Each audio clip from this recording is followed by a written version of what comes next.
Well, as you can see, I'm pretty lucky. Even so, there's no avoiding some footwork from time to time in the canyon.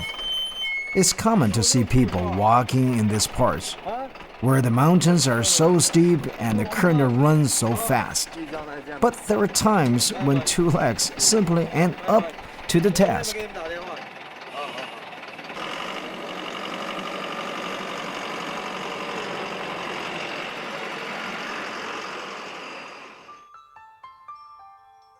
In the olden days, cables were the key means of transport in the canyon.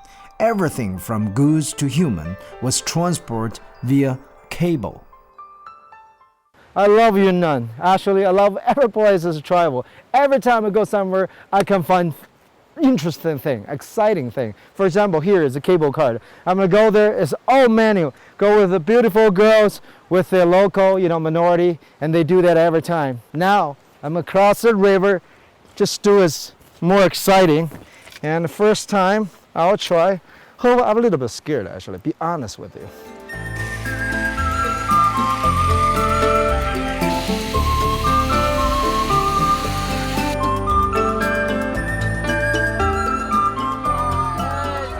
But time change unless, of course, you're getting married. Lisu style. There are the traditional songs and dances and ceremonies. It all seems just like a regular wedding. Until I notice something rather strange. There's no sign of the bride and bridegroom. So what's going on? It turns out it's all part of the unique Lisu wedding tradition.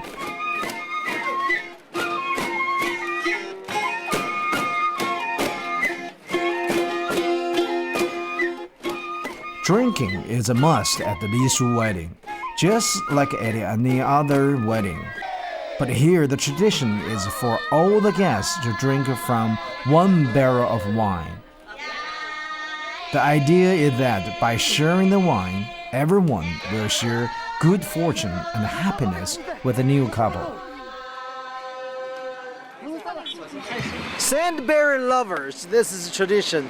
Always a tradition, all about love and mystery. Here we come over here. What they have a tradition is in the minority they bear the two couples. If you're willing to bear with them, that means you're lovers. Let's go check it out. Who are the lovers? Usually, this strange custom is sometimes Lisu youngsters do at festival or in spring, just before the field work starts. But occasionally, they make an exception, such as when they went to tramp, and unsuspecting visitors like me. What a great tradition. What a great tradition they have doing. They dig holes, men, boys, and girls are digging holes. And then they start finding their loves. Whoever finds this, just so happened all of a sudden, the boy finding the girl he loved, and they grab it and they bury that hole. Whoever buried it, they call lovers. So we're trying to find, 快找啊，快找，找了就买啊，抓到一个就买。So they gotta find it. Nobody knows who's the boy, who's the girl. Who's the boy, who's the girl? 赶快抓一个，赶快买，赶快抓到没有？好。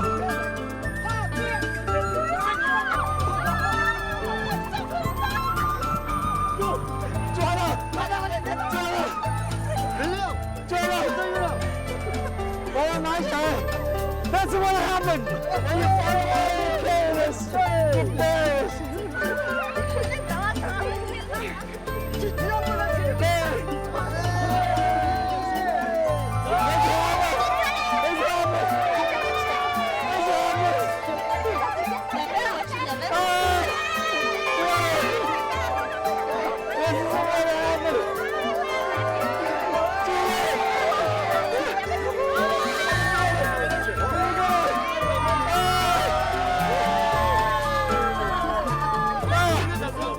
The tradition, not necessarily happy, the bird of. This is what happened. 下面该怎么样了？This is what happened. 啊，我也先把它挖给。啊，This is a painful tradition. They're called sandberry lovers. We bury each other. Whatever happened, we're gonna dig ourselves out. I gotta dig her out and to make sure she can get out of it. Ah.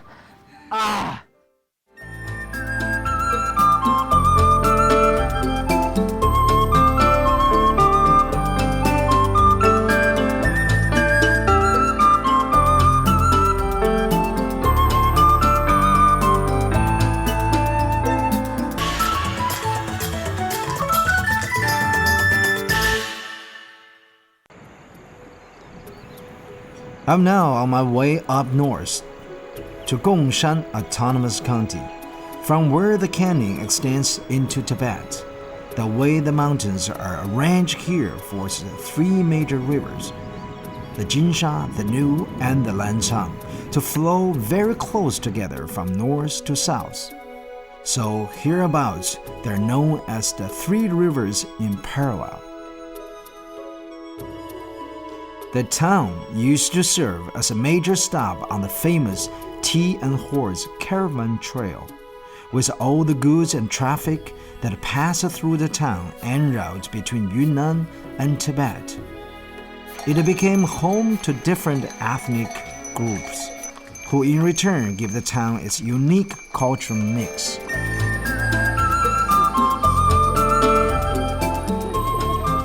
The road leads to another rather mysterious village. I just can't wait. Here we call it Bingzhongluo. In Bingzhongluo village, local villagers believe those mountains around there are God mountains. There are totally 10 God mountains. Not only that, this community is a mixture of all religions and all different minority groups. For example, walking on the trail, I can see Christian church, Tibetan Buddhism, and also you have all the families that's living around here, all mixture of different minority groups. They all have their own religions. They're living together happily.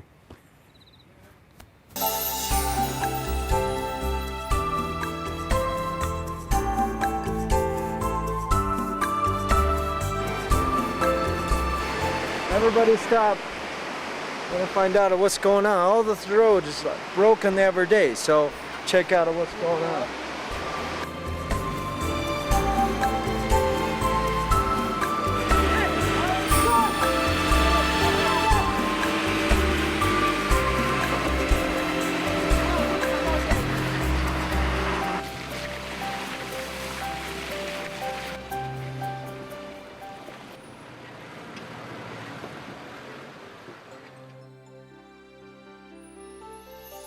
The village is called Wuli, which means in the mist. So if you hadn't already guessed it, now you know the village lies deep in the mountains. There's no road to it, which can make things rather inconvenient. The advantage is that Wuli remains unaffected by modern civilization, the original, unspoiled paradise, in fact. The village is home to the Nu, one of the oldest ethnic people in Yunnan, who live mostly in the 4 counties of the prefecture. With a tiny population of less than 30,000, they are farmers who cultivate their fields and grow corn in the mountains.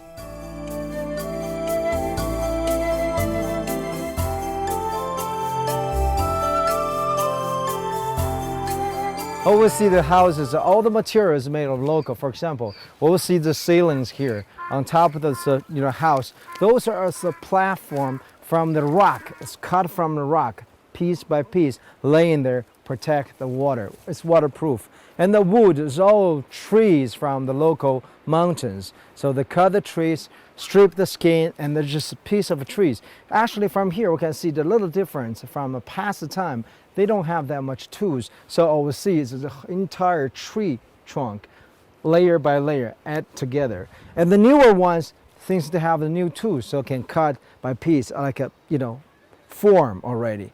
So it's every materials from the local. And here, the 40 families enjoy their life using everything in here. And food to make their own food, house made from the local resources. Quite independent world here.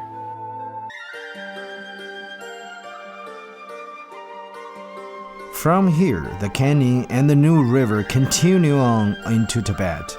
There was a time when the river served as transport link between Tibet and the rest of the world, away to the southeast. Owing to the roundness of the canyon, a road was eventually carved out of the cliffs in the canyon. Merchants, caravans started making the journey backwards and forwards between Tibet and Yunnan, carrying goods such as tea, li, salt, and grain on their horses. And so the road became known as Tea and Horse Caravan Trail, which at one time was the only transport link between Tibet and southwest China. Still today, there's some traffic along the road, but it's nothing like the days when it was crowded with horses and merchants, with the sound of horse bells echoing through the valley. The carved rocks bear testimony to the locals' eagerness to make contacts with the outside world in those days.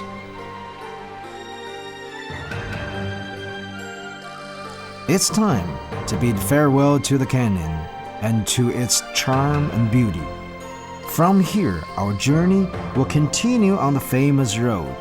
The plan is to travel with a caravan of the past, in anticipation of discovering and experiencing all the wonders and mysteries that await on the road ahead.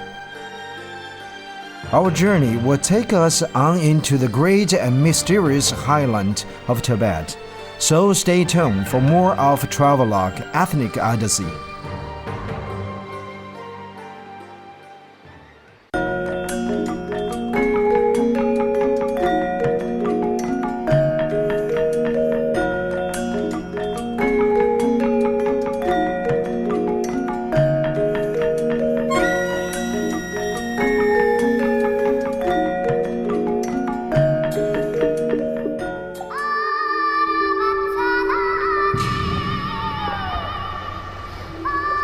On the next episode of Travelogue, the world's highest plateau, the most mysterious people with a long, unique history. Meet the brave and devout Tibetans in Tibet.